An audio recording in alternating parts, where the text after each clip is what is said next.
have come tonight to the most fabulous and celebrated place in the world.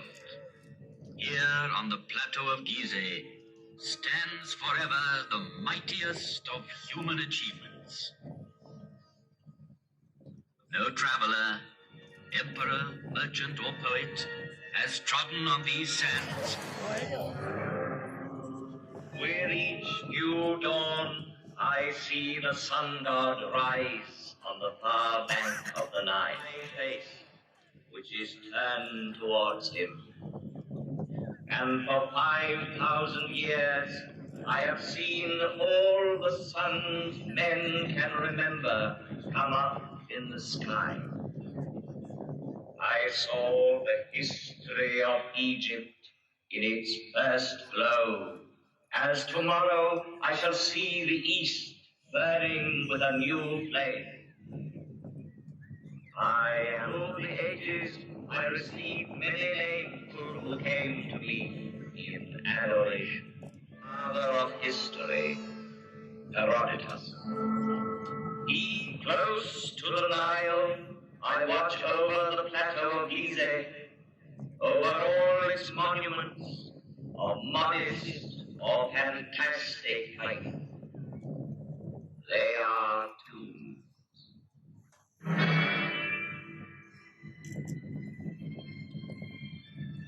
Civilizations are like islands on the earth.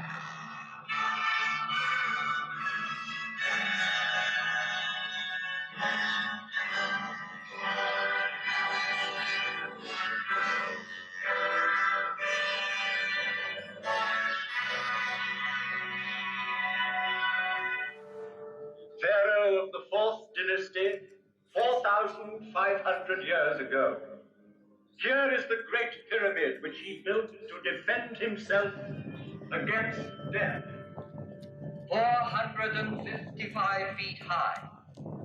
He achieved the building of the highest monument, the cathedrals of Florence and Milan, Westminster Abbey and St. Paul's. 3 million blocks of stone, some of them weighing 30 tons, were assembled by Cheops' faithful workmen to achieve this fabulous construction.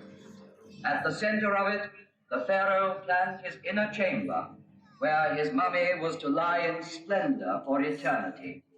At the foot of this pyramid, in the rock, a temple figure, showing a noble face, the nose aquiline, the jaw determined, and the hieroglyphs representing...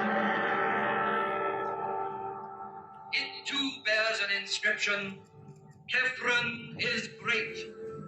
Yet, out of respect for his father Cheops, Khephren built his pyramid on a slightly smaller scale. Has come down to us sculpted in green diorite streaked with white. A rare stone he brought back from an expedition. Here he is, close to us, in the guise of the Sphinx, carved in rock near his tomb.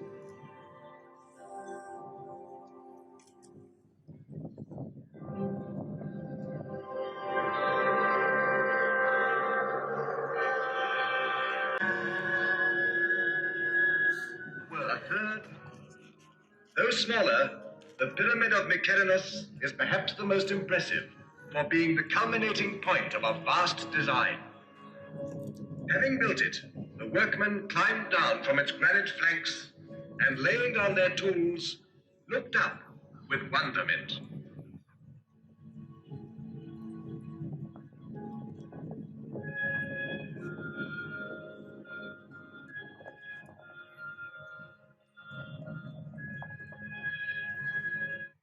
Its aim accomplished, the 4th dynasty collapsed.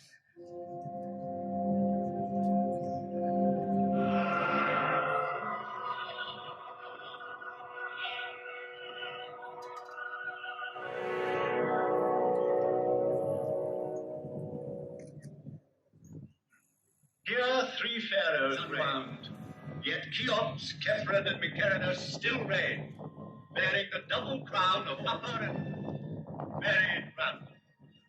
Over these small pyramids where their queens lie, over the tombs of their ministers, over the whole hierarchy, sleeping forever.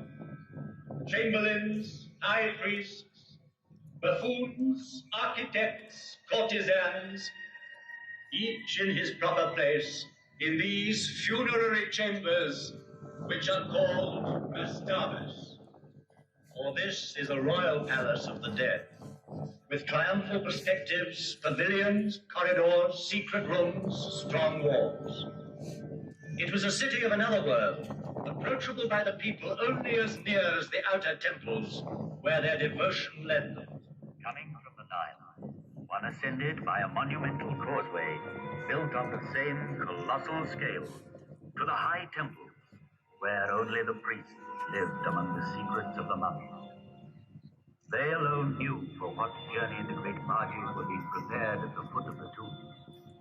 A journey with the sun. A journey which has lasted 4,500 years.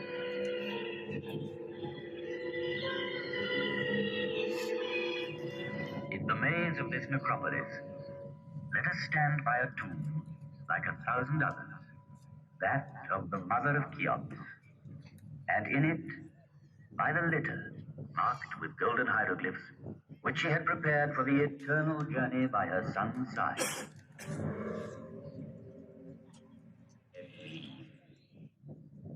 As my motto, I chose an Arab saying. The world fears time, but time fears the pyramid.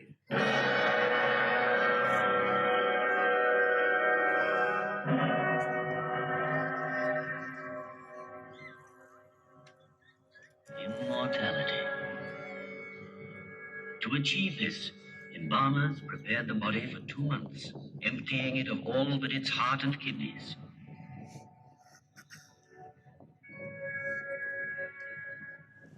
To be called on by the soul. For alone and without the body, the soul could not go into the night. The perfect form was there.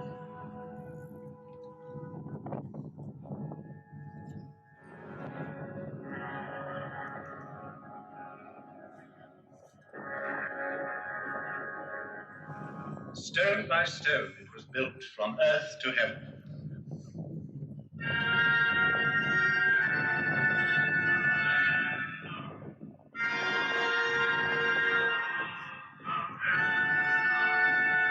It was built in a pharaoh's lifetime by 100,000 workmen, united in a mighty surge of faith. Each stone averaged 2.5 tons in weight. 3 million blocks were hoisted up and laid one upon the other. The finest ones of pure granite were dug up in the quarries of Aswan, whence they came by boat, carried by the flooding of the Nile. The movement of these great waters drove the farmers from their inundated fields to the plateau of Gizeh, where they joined the army of laborers and built. These stones were hauled singly on earth mounds, banked higher and higher as the edifice grew.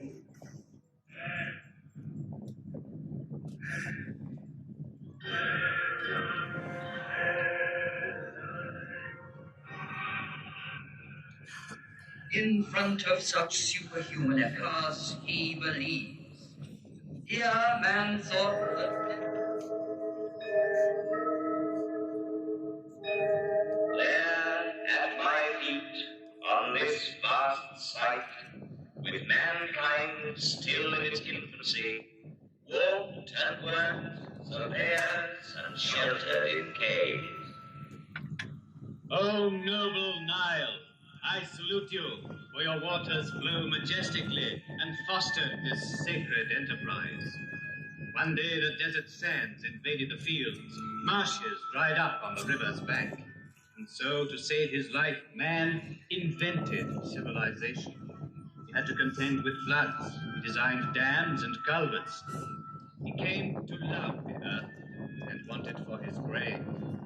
But soon he wished to outlive the earth. And it was farmers, helped once more by their beneficent river, who built these monumental houses of the dead. And I, Kefren's faithful companion, saw the progress of dynasties and grave priests, and the light steps of noble ladies whose Diana.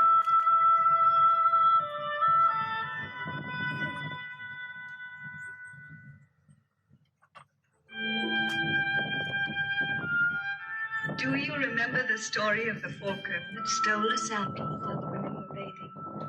He snatched it in his beak, and by chance dropped so small in size that the pharaoh wished to see the owner. And he married her.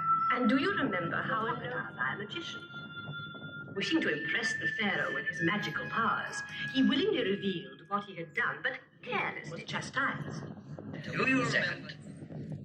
Never had there been an athlete so strong, so handsome, so fine.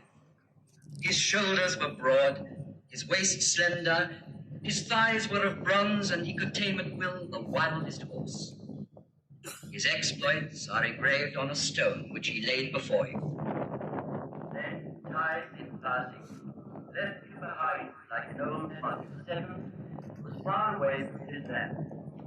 Then one day, while hunting the lion, a prince stopped to rest in your shadow.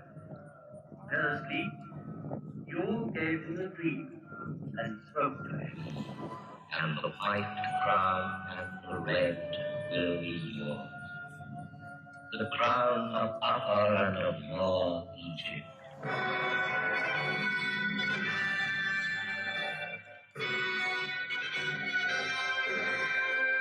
A half-tamed horse, and he harnesses it to his chariot.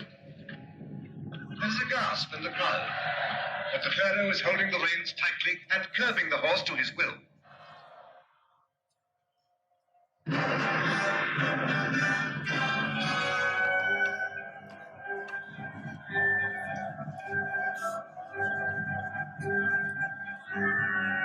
This is his triumph. Standing up in his chariot, Gold and precious stones. The ceremony at the lower temple is over, and ascending the causeway, the funeral procession nears the tomb, escorted by princes, high state officials, and priests.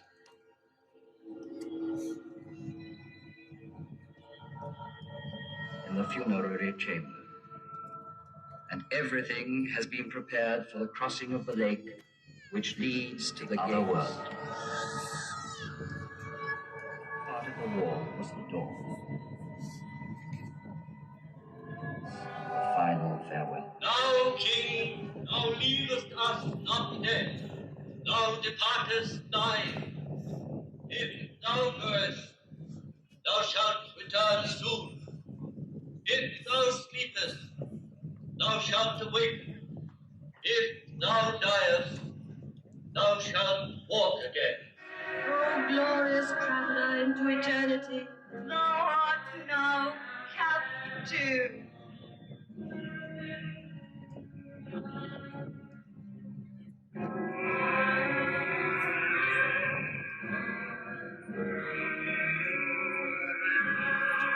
It is the strange youth who has been made all-powerful. He leaves Thebes in order to found his own city. He rejects the god Amon and his priests to worship a god of his own choosing. People will see and love the graceful figure of Nefertiti. She was by his side in his struggle to establish the new faith. Of this faith, she was like a reflection. Her radiance inspired sculptors. Thus, the image of her beauty came to us in stone. 30 years old, and he died. 3,300 years ago, he wrote and recited this prayer.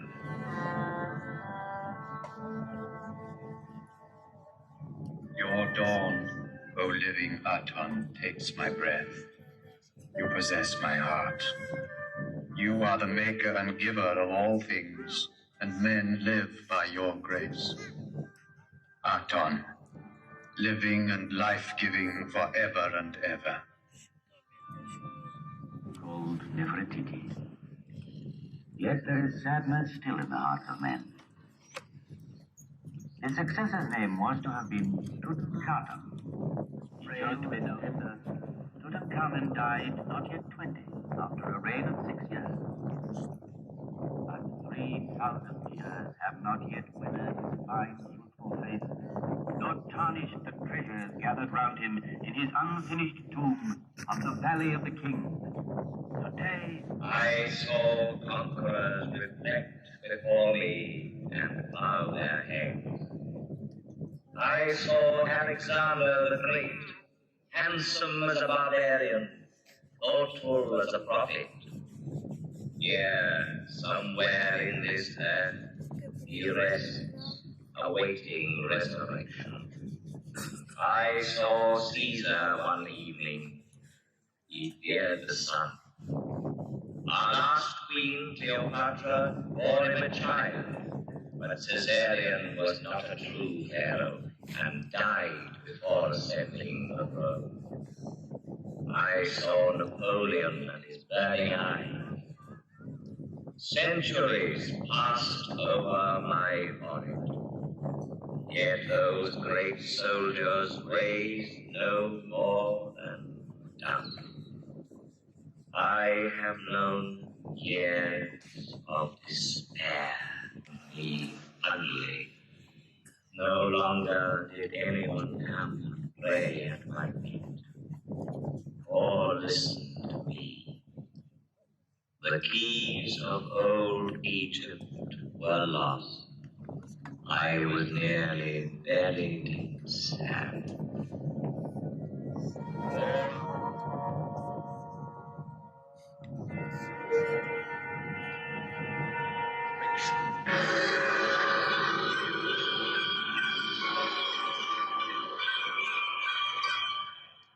All at once, from the funerary chambers to the peaks of the pyramids, hieroglyphs were born to a new life.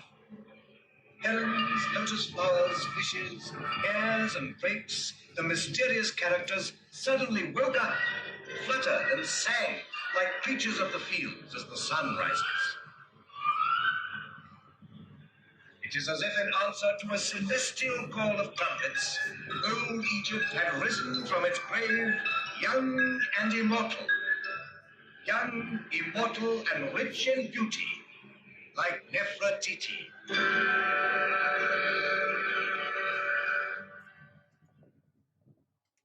Unearthed from their deep silence, the papyri. I have learnt my lesson. Child, no matter how great and deep our knowledge, offer your constant thanks to God. Thousands of years. The plans of men never hold. What can be sweeter than walking in the fields before a man one loves? I can no longer touch your heart. Why? If I go walking, you are there with me, everywhere, with every step. My hand is in your hand. Listening to your voice troubles my mind. My whole life hangs on your lips. For me, seeing you is better than eating or drinking.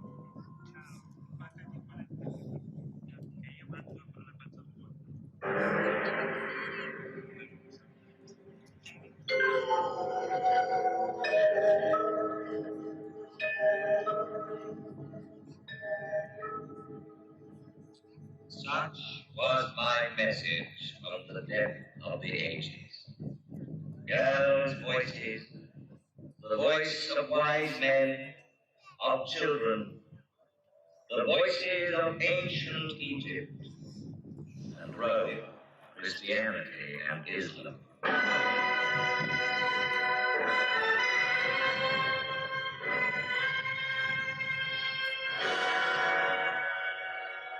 The sun shall rise again, and man's oldest achievement will remain the highest, the purest. The Nile be praised, for it is the father of all our harvests, all our knowledge, all our architecture, all our strength. The Nile be frame. From its banks came one of the 7 wonders of the world. The Nile be praised, for it bears tomorrow's prosperity and happiness. The Nile, river of hope, from a swamp to a delta. The Nile, which is not a grave, But a cradle.